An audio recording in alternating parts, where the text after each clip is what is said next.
सबको जय मसीह की। प्रतिदिन के लिए एक पाठ पुस्तक परमेश्वर के रहस्य बांटिए भाई भक्त सिंह के द्वारा। 14 अक्टूबर, ईश्वरीय चाल चलन के रहस्य। रोमी 4 अध्याय 20 पद। परमेश्वर की प्रतिज्ञा के बारे में वह अविश्वास से विचलित नहीं हुआ, परंतु परमेश्वर की महिमा करते हुए वह विश्वास में दृढ़ रहा।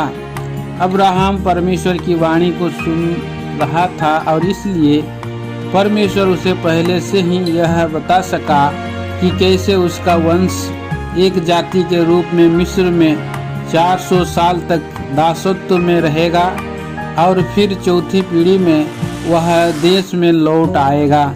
इस तरह परमेश्वर देश में रह रहे अमोरियों और हित्तियों को पश्चाताप करने के लिए 400 साल का समय दे रहा था।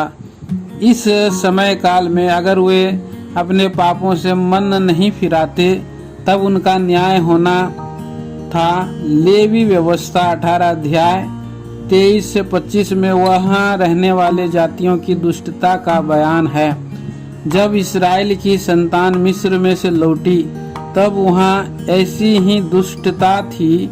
परमेश्वर ने वहाँ रहने वाली जातियों के मन फिराव के लिए 400 साल तक इंतजार किया, लेकिन क्योंकि उन्होंने पश्चाताप नहीं किया इसलिए उनका न्याय करना जरूरी हो गया था।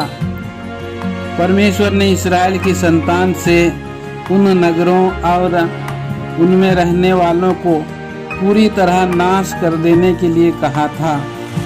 आज प्रभु यीशु मसीह ने अपने ही लहू के द्वारा हमारे साथ एक वाचा बांधी है और उस वाचा द्वारा ही हम उसके उत्तराधिकार में सह उत्तराधिकारी हुए हैं और अब हमें इस्तेमाल किया जाएगा कि हमारे द्वारा दूसरी शक्तियों का न्याय किया जाए।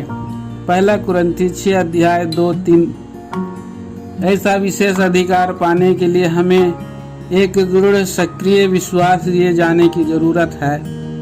ऐसी विश्वास जो संदेह पर जयवंत होता है और जब प्रभु हमसे बात करता है तो वह सुनता और आज्ञा पालन करता है।